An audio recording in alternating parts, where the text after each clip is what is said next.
Hi friends, എല്ലാവർക്കും നമസ്കാരം. എല്ലാവർക്കും സുഖമെന്ന് വിശ്വസിക്കുന്നു. ഇന്ന് ഞാൻ വന്നിരിക്കുന്നത് നമുക്ക് വളരെ ഈസി ആയിട്ട് ചെയ്തെടുക്കാൻ പറ്റുന്ന ഒരു 4 മണി പലഹാരത്തിൻ്റെ റെസിപ്പി ആയിട്ടാണ്. നമ്മുടെ വീട്ടിൽ തന്നെ എപ്പോഴും ഉണ്ടാകുന്നതാണ് ഉരുളക്കിഴങ്ങ് മുട്ടയൊക്കെ. അപ്പോൾ മുട്ടയും ഉരുളക്കിഴങ്ങും വെച്ചുണ്ടാക്കുന്ന ഒരു കബാബാണ് ഞാൻ ഉണ്ടാക്കുന്നത്. വളരെ ഈസി ആയിട്ട് ചെയ്തെടുക്കാൻ പറ്റും, നല്ല ടേസ്റ്റിയുമാണ്. നിങ്ങളിത് ട്രൈ ചെയ്ത് നോക്കിയിട്ട് ഇഷ്ടപ്പെടുകയാണെങ്കിൽ നിങ്ങളുടെ അഭിപ്രായം കമൻറ്റ് ബോക്സിൽ മറക്കരുത്. നിങ്ങളുടെ ഫ്രണ്ട്സായിട്ടൊക്കെ ഷെയർ ചെയ്യാം. അപ്പം നമുക്ക് ഈ മുട്ട കബാബ് ഉണ്ടാക്കാൻ തുടങ്ങാം. സ്നാക്ക് ഉണ്ടാക്കാൻ ആവശ്യമുള്ള ഉരുളക്കിഴങ്ങ് ഞാനിവിടെ വേവിച്ച് വെച്ചിട്ടുണ്ട്. ഞാനിവിടെ ഈ സൈസിലുള്ള ഒരു 6 പൊട്ടറ്റോയാണ് എടുത്തിരിക്കുന്നത്. പൊട്ടറ്റോ പ്രഷർ കുക്കറിലിട്ട് ഒരു 5-6 വിസിൽ വരുന്നവരെ വേവിച്ചെടുത്തിട്ട് അതിൻ്റെ തൊലിയെല്ലാം കളഞ്ഞെടുത്തതാണ്. ഇത് നന്നായിട്ട് ഉടച്ചെടുക്കണം. വേണമെങ്കിൽ ഇത് ഗ്രേറ്ററിൽ വെച്ചൊന്ന് ചീകി എടുത്താലും മതി.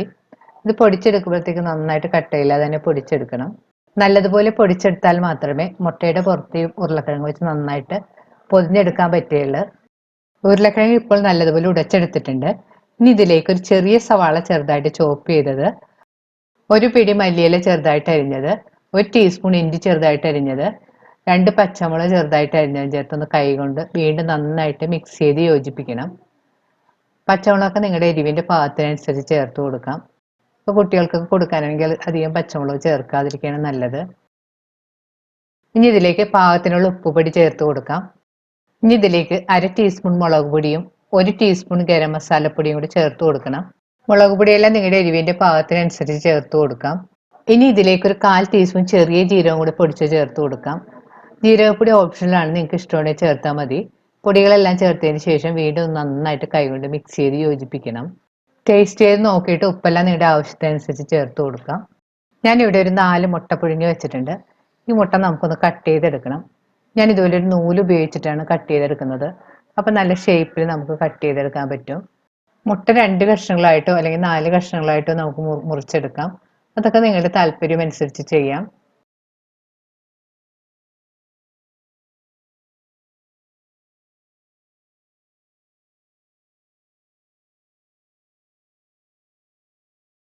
കബാബ് കൂടുതൽ എണ്ണം വേണമെന്നുണ്ടെങ്കിൽ നമുക്കൊരു 4 കഷ്ണങ്ങളായിട്ട് മുറിച്ചെടുക്കാം. ഇപ്പം മുട്ടയെല്ലാം ഇതുപോലെ മുറിച്ച് വെച്ചിട്ടുണ്ട്.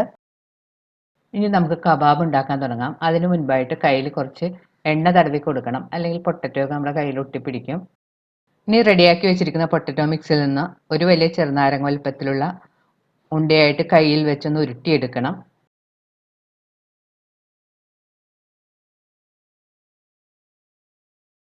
ഇനി ഇത് കയ്യിൽ വെച്ചൊന്ന് നന്നായിട്ട് പരത്തിയെടുക്കുക. ഇനി മുറിച്ച് വെച്ചിരിക്കുന്ന മുട്ടക്കഷ്ണം അതിൻ്റെ അകത്തേക്ക് വെച്ച് കൊടുക്കാം. അതിന് ശേഷം ഈ പൊട്ടറ്റോ കൊണ്ട് നന്നായിട്ട് പൊതിഞ്ഞെടുക്കുക. മുട്ട പുറത്ത് കാണാത്തത് നല്ലതുപോലെ ഉരുളക്കിഴങ്ങ് വെച്ചൊന്ന് കവർ ചെയ്ത് കൊടുക്കണം. എന്നിട്ട് കൈ കൊണ്ട് നന്നായിട്ട് ഷേപ്പ് ചെയ്ത് കൊടുക്കുക. ഇനി ഇതൊരു പ്ലേറ്റിലേക്ക് മാറ്റി വെക്കാം. ഇനി ബാക്കിയുള്ള മുട്ട കൊണ്ട് നമുക്ക് ഇതുപോലെ തന്നെ കബാബ് ഉണ്ടാക്കി എടുക്കാം. ഇപ്പോൾ കബാബ് എല്ലാം റെഡിയാക്കി വെച്ചിട്ടുണ്ട്. ഇനി ഇത് നമുക്ക് വറുത്തെടുക്കണം. ഞാനിവിടെ ഒരു മുട്ട എടുത്ത് വെച്ചിട്ടുണ്ട്. ഇതൊരു ബൗളിലേക്ക് പൊട്ടിച്ചിട്ട് കൊടുക്കാം. അതിന് ശേഷം ഇത് നന്നായിട്ടൊന്ന് അടിച്ചെടുക്കണം.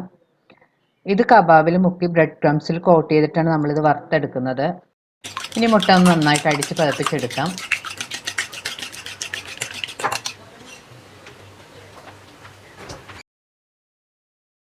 ഇത് കബാബ് മുക്കി വറുക്കാൻ ആവശ്യമായ ബ്രെഡ് ക്രംസ് ആണ്. അപ്പം എൻ്റെ കയ്യിൽ ബ്രെഡ് ക്രംസ് ഇല്ലാത്ത കാരണം ഞാനൊരു 5 കഷ്ണം ബ്രെഡ് മിക്സിയിലിട്ട് പൊടിച്ചെടുത്താണ്. ഇപ്പോൾ ലോക്ക്ഡൗൺ ഒക്കെ ചെയ്ത കാരണം ബ്രെഡ് ക്രംസ് ഒന്നും വാങ്ങാൻ പറ്റിയില്ല, കടയിൽ നിന്ന് തുറന്നിട്ടില്ലാത്ത കാരണം. അപ്പോൾ നിങ്ങളുടെ കയ്യിലും ബ്രെഡ് ഉണ്ടെങ്കിൽ ഇതുപോലെ പൊടിച്ചെടുത്താൽ മതി. ആദ്യം ഈ കബാബ് അടിച്ചു വെച്ചിരിക്കുന്ന മുട്ടയിലൊന്ന് നന്നായിട്ട് മുക്കിയെടുക്കുക. മുട്ട കബാബിൻ്റെ എല്ലാ ഭാഗത്തും നല്ലതുപോലെ മുക്കിയെടുക്കണം. ഇനി ഇത് ബ്രെഡ് ക്രംസിൽ നന്നായിട്ടൊന്ന് പൊതിഞ്ഞെടുക്കുക.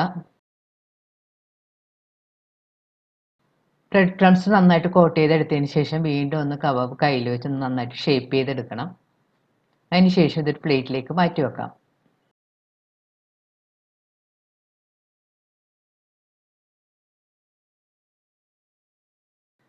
ബാക്കിയുള്ള കബാബും നമുക്ക് ഇതുപോലെ ചെയ്തെടുക്കാം.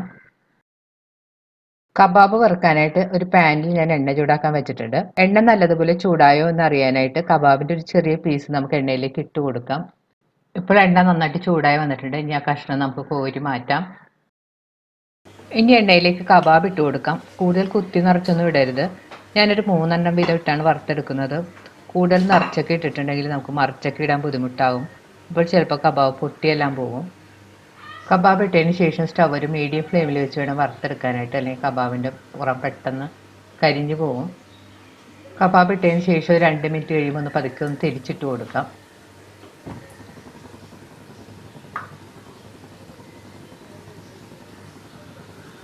ഇടയ്ക്കിടയ്ക്കൊന്ന് പതുക്കെ സ്പൂൺ കൊണ്ട് തിരിച്ചു മറിച്ചുമിട്ട് കബാബിൻ്റെ പുറം ഒരു ചെറിയ ബ്രൗൺ കളർ നല്ല ക്രിസ്പി ആയി വരുന്നവരെ വറുത്തെടുക്കണം. പ്രത്യേകം ശ്രദ്ധിക്കണം മീഡിയം ഫ്ലെയിമിൽ തന്നെ വെച്ച് വറുത്തെടുക്കാനായിട്ട്. ഇപ്പോൾ കബാബിൻ്റെ 2 സൈഡും നന്നായിട്ട് മൂത്ത് ചെറിയ ബ്രൗൺ കളറൊക്കെ വന്നിട്ടുണ്ട്. പുറമൊക്കെ നല്ല ക്രിസ്പി ആയിട്ട് വന്നിട്ടുണ്ട്. ഈ സമയത്ത് നമുക്കിത് കോരി മാറ്റാം.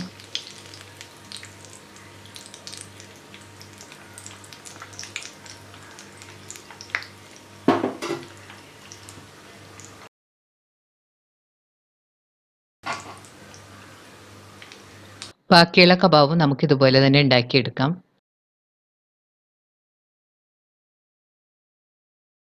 ഇപ്പോൾ നമ്മുടെ കബാബ് എല്ലാം റെഡി ആയിട്ടുണ്ട്. ഞാനിവിടെ പ്ലേറ്റിൽ ടൊമാറ്റോ സോസുമായിട്ടാണ് എടുത്തു വെച്ചിരിക്കുന്നത്.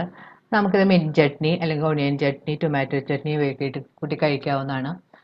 അതിൻ്റെയൊക്കെ വീഡിയോ നമ്മൾ നേരത്തെ ഇട്ടിട്ടുള്ളതാണ്. ലിങ്ക് ഞാൻ ഡിസ്ക്രിപ്ഷൻ ബോക്സിൽ കൊടുക്കുന്നതാണ്. നിങ്ങളൊന്ന് കണ്ട് നോക്കുക. ഇനി ഇതൊന്ന് കട്ട് ചെയ്ത് ഒന്ന് ടേസ്റ്റ് ചെയ്ത് നോക്കാം. ഇതിൻ്റെ പുറമൊക്കെ നല്ല ക്രിസ്പിയാണ്.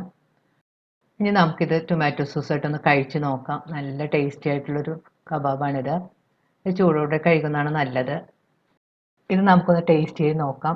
നല്ല അടിപൊളി ടേസ്റ്റാണിത്. നിങ്ങളൊന്ന് ട്രൈ ചെയ്ത് നോക്കുക. ട്രൈ ചെയ്ത് നോക്കിയിട്ട് നിങ്ങളുടെ അഭിപ്രായം കമൻറ്റ് ബോക്സിൽ ഇടാൻ മറക്കരുത്. നിങ്ങളുടെ ഫ്രണ്ട്സുമായിട്ടൊക്കെ ഷെയർ ചെയ്യുക. വീണ്ടും ഇതുപോലുള്ള നല്ല അടിപൊളി റെസിപ്പി ആയിട്ട് നമുക്ക് കാണാം. Thank you.